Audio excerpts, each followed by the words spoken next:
Hey, Nowgimme25, we are going to do some wide stance plank walkouts. This is for everyone because I will show you the modifications, and you don't need anything else except your floor space in order to walk out into a plank position. I'm going to show you a rep and then we'll talk it through, breaking down the actual what's going on you can't see, and then all the different ways that you can modify it down or up. Okay, so you see I have a wide stance tall posture. I'm going to hinge and drop the hands down. We're going to walk it out all the way until we hit a nice plank position, shoulders over, elbows over, wrists, and I'm going to go ahead and add a push-up. That is completely optional. And then I'm going to reverse that hinge with a hip extension to stand up. All right, so that would be one rep. The rep starts with this posture. So let me explain what's going on here. First, I took as wide of a stance as I can comfortably get myself back out of, okay, easily. Okay, so I could go wider, but then I can't get myself out of it easily. All right, so that's how you're going to find that stance. Take that wide stance. Toes need to point forward because we're going to end up in that plank position and our heels are going to raise, and it will be awkward if our toes are out to the side. So toes pointing forward. Now, once you're set with your feet distance, the first actual step of the exercise, as well as the last step of the exercise, is getting ourselves set in this posture. Okay, so the first thing I want you to do is take your glutes and squeeze your butt cheeks together. Okay, so that tension is going to send some tension down your legs and up through your core. So let's first talk about down the legs. So you should feel a little bit of leg engagement here and a full hip extension here. Okay, so nice and flat down your hip flexors. Now, your core, I want it to be about 30% braced, so it's not going to be the hardest as possible. Your neutral stand core bracing should be about 20-30%. And here's how you would do it. If you can't do it, no worries. This is an actually advanced skill, but just, you know, listen and try. So you're going to take the type of breath first. So first of all, with that glute squeeze, you should already have some base level of tension through that core.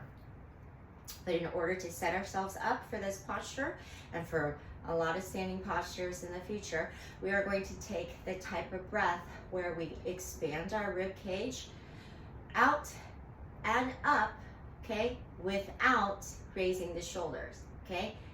At that point, we're going to take that additional room, pack our core under, our abs under a little bit more, and then we're going to drive that sternum downward. Okay, so we've created inward, sort of an inward vacuum, sucked in a little bit, and then locked it in. Okay, but we want our shoulders relaxed. We want a slight, you know, a nice posture with the ear over your shoulders. If you don't have any forward rounding issues, that would be your nice shoulder posture. So head to tailbone in a neutral, long, straight alignment. All right. That is the position which we start and end, so squeeze that, squeeze your butt cheeks together as the first thing. Now we're going to take a hinge. So we're going to break at the hip flexor right here, okay? You're going to, or should feel like your knees are going to break ever so slightly naturally. Just soften, all right, to allow that to happen. Now think about this. As your hands reach down, your tailbone should reach back, okay? So you're nice and neutral down this head to tailbone. Your hands are gonna reach down and your bum is going to continue traveling backward. All right.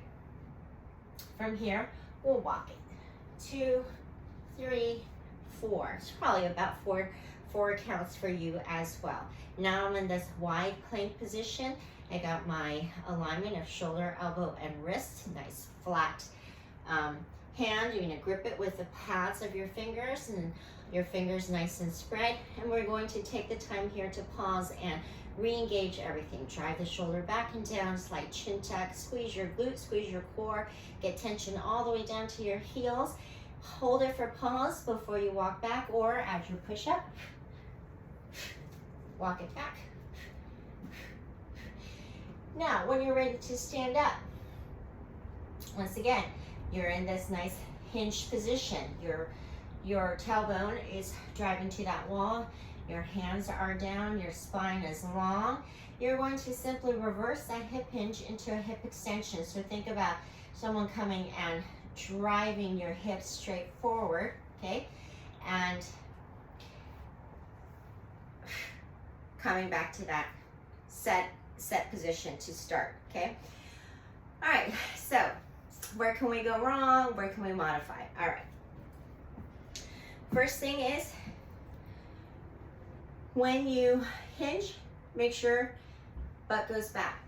As you reach your hands down, if your hamstring flexibility is an issue for you, this is where you would let yourself break at the knees and let that knee break drive your glutes down with it, so that you could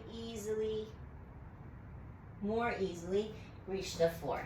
All right, so it'll look like a wide stance squat, okay? That would be if you have your hamstring flexibility restriction.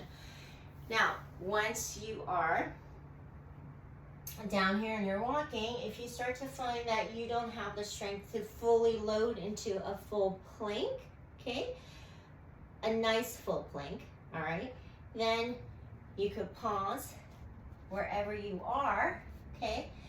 It'll maybe be a long pike, maybe it'll be down dog, but we're gonna treat it like a down dog. So we'll take the flat of our hands, press the floor down and away, while we think about the tailbone raising up to the ceiling. Neck is nice and relaxed. Your spine is long, okay? If you want, you could add a pike push up here, where you have this angle. You're gonna drive your head to the ground, however low you could make it. Straighten it out again before you come up. Don't flare out your elbow when you do that, okay? The elbows drop, okay? As you dive that head forward. Okay. Walk, walk, walk, walk, walk. Now, once again, you may need to break at the knees. Okay, what we don't want is rounding. Okay, try not to round here. Okay, even if you have to break at the knee, that's fine. Come up with that spine neutral. All right, so we just don't want this sort of dive forward, okay, where we lost the lengthened spine position, and we've rounded, whether we've led with the shoulder or we've rounded down at the lumbar spine, whatever it is. Just think about keeping that spine nice and neutral, and let the break of your knees dictate the help that you need in order to get down, okay? If you have to, need more than that, and you have to reach around at that point, just take it slow. That's okay. We're just working towards all of these cues and actual mechanics and the concepts and the principles that we're trying to layer on and learn while you're learning a specific drill that hopefully is accessible to everyone, as well as providing, if not all of it, at least one of blood flow, right? A little break from your desk, some flexibility, mobility, and strength, okay? If you were able to get yourself to do a full version of this, you're definitely getting all 4. And then the number of reps, the 25 reps that we're going for, will usually help kick in at least one of those if you don't feel it within the first few reps, right? So what I choose is intentional, is what I'm saying, okay, for a specific line. And for the Nowgimme25s, like a couple of the other lines that I've had with the mobility or the movement of the day, stuff like that. Usually try to keep it to something that everybody can try, as well as self-modulate. But again, always think of learning something that you could take away and start stacking, all right? So that you are giving yourself a little bit more license to start exploring on your own without fear of doing something wrong, you know? So anywho, give it a go.